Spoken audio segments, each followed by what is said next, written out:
Katie McGinnis, real estate investor, entrepreneur, title expert, owner of New Beginnings Title Company.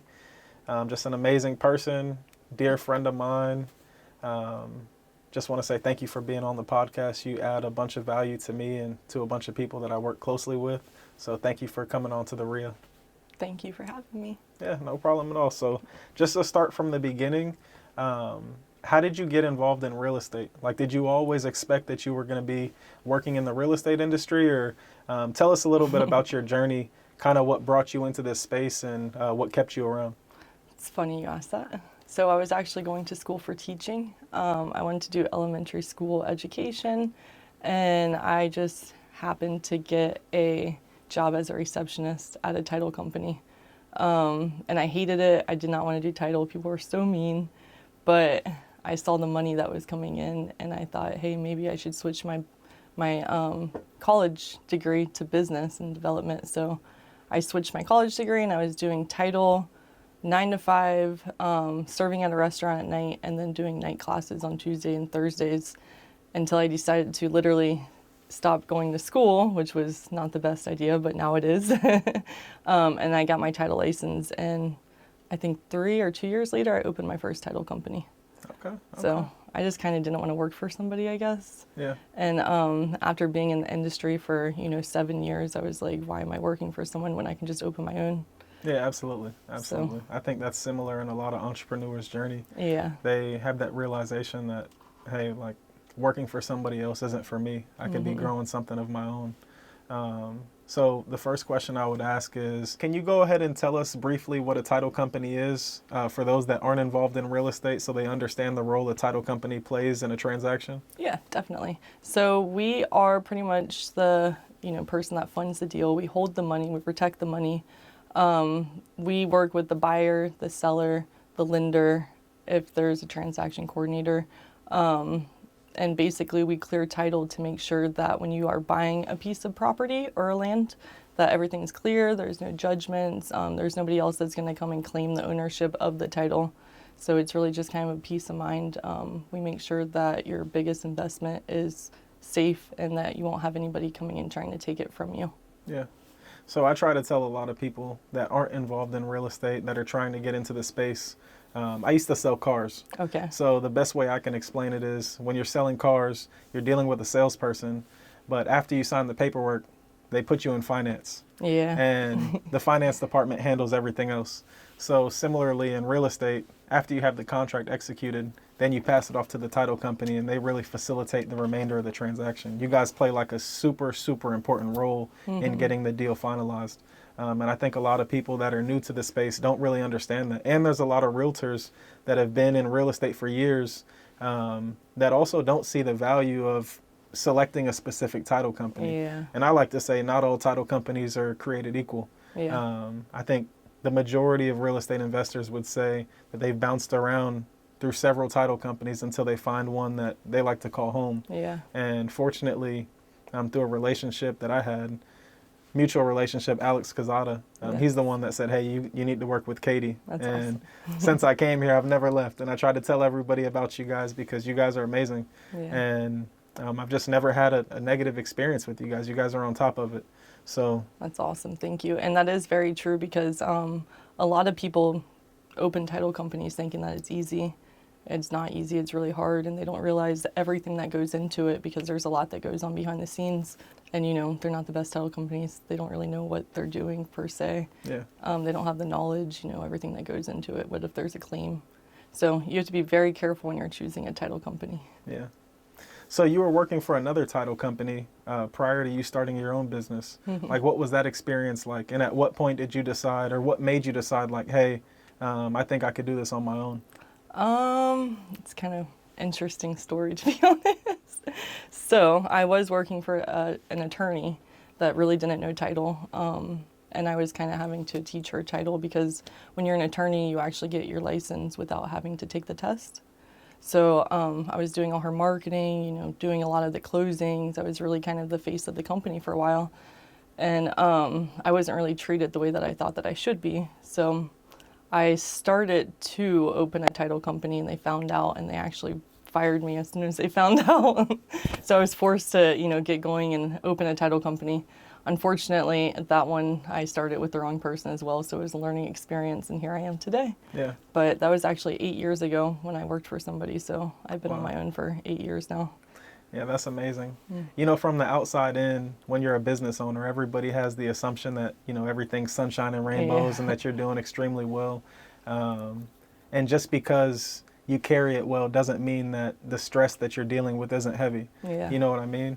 But when you decide to venture out and you make that commitment, like, hey, I'm going to do this and I'm going to start my own business, and you're serious about it, it takes a lot. Yeah. It takes a lot. So it takes your life for a little bit, Yeah, absolutely. For a lot of it. Yeah. I mean, Most I'm sure of it. right now, I'm sure right now you're still, trying your best to grow your business, and it's not easy. Yeah. It's definitely rewarding when you're not working for somebody else, but just because you don't have a job and you're working for yourself doesn't mean that you're not working just as hard, if not harder, than you were when you were employed. Yeah. So it's definitely way easier to work for somebody. Yeah. But it's a lot more rewarding to not work for somebody too. Unless you're working for me, Yeah. Everyone loves it here. So for the people that don't currently work with you, just tell them a little bit about your company, which markets you guys are in, and what differentiates New Beginnings from other title companies. So we are in all of Florida. We kind of focus on Central Florida. We have moved out to the Tampa location, so we're trying to focus a lot on Tampa right now, the west side. We are down south, but we don't really focus so much down there. It's a little bit different doing title down there than it is here. There's a lot more fraud. But I'd say what makes us different is really that we're solution-minded, that we're, our underwriter's solution-minded. We look for solutions. We don't just say this deal isn't going to work, so we can't close it. We kind of work with the parties to figure out how we can close it. And we take risks. We take on a lot of files that most of the title companies around here don't. Yeah. So, but we're constantly really just like learning from our clients. You teach us things all the time about what's going on with wholesaling or, with the lots. So we learn a lot about what's currently going on in the market in the investor side. So we try to focus mainly on the investor side of real estate. So for a lot of people that are getting in, started in real estate, especially real estate investing, wholesaling, New Beginnings Title, you guys deal with a lot of wholesalers. You guys are what they would call an investor-friendly title company, correct? Yeah. Okay. Definitely. We do a lot of other stuff too, but we try to focus mainly, like I said, on the deals that nobody else wants. So.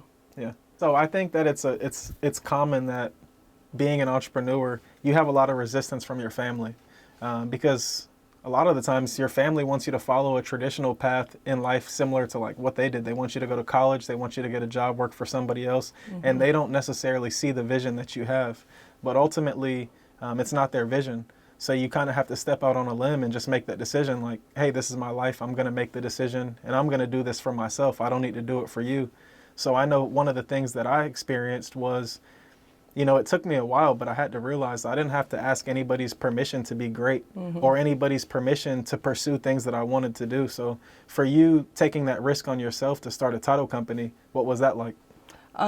Really, it was hard, like you said, with the family because I failed it wasn't a failure. It was kind of a failure, my last title company. I opened it with somebody that I shouldn't have, and, I kind of completely lost everything from me, and I had to start all over again from ground zero. And my family, I had offers coming from all different title companies to come work for them because they knew that I had a book of business, that I had this other title company that was doing great.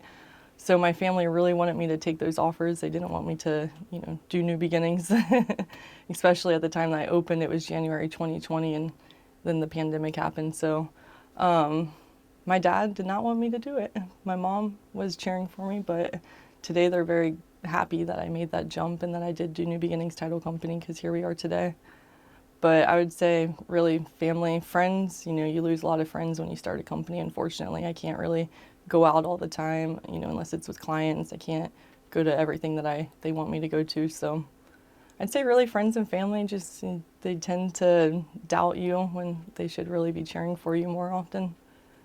Wow, that's real. So that's kind of common, something I've experienced too. And I've spoken to some other people, not just in real estate, but just through my personal relationships that kind of feel like when you're starting a business or starting something of your own, you get a lot of support from strangers. Yeah. Some of the people that you don't even know, they'll support you the strongest. And they really want to elevate you or help you attain success however possible. And it's usually your family and your friends that are always discouraging you and, trying to come up with every reason of why you shouldn't pursue what you're doing. And that's kind of the hardest thing of entrepreneurship is you're putting in all these hours and all this effort and you don't necessarily know if it's going to pay off. And you kind of just have to stay strong and keep that faith that everything that you're doing is going to pan out for the best. 100%. So, especially when you have employees, you have to kind of like be the leader, stay strong, even if things aren't going 100%. You have to act like they are. yeah. So it is really hard, but. And what was that like, losing everything that you had when you were running that one business and then picking yourself back up and saying like, hey, I'm going to do this a second time? Because you said that you had to go through a lot of failure.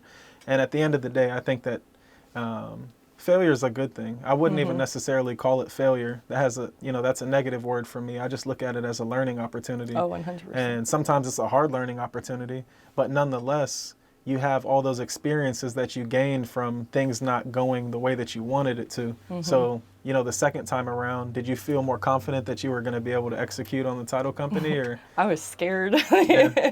I was so scared. Only because, like I said, I opened January 2020 and then the pandemic happened. So I was scared as heck. I didn't know what to do. I had to literally, I think we all had to figure out a different way to market, get clients because everything was shut down.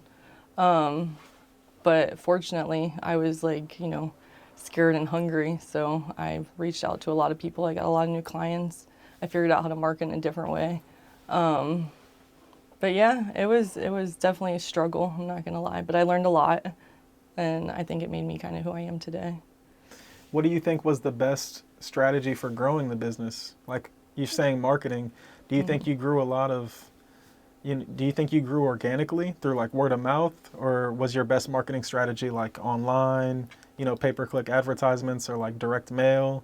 It's a little bit different, from a real estate investor to the owner of a traditional business like a title company. So how did you get the word out about your company?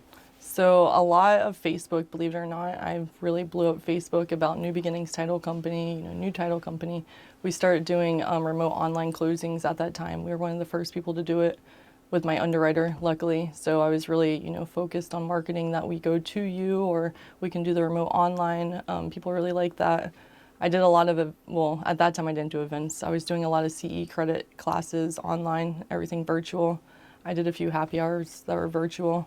But I would say really it was just through word of mouth, through a lot of clients. They used us, they really liked the experience, and they told most of the other investors to use us.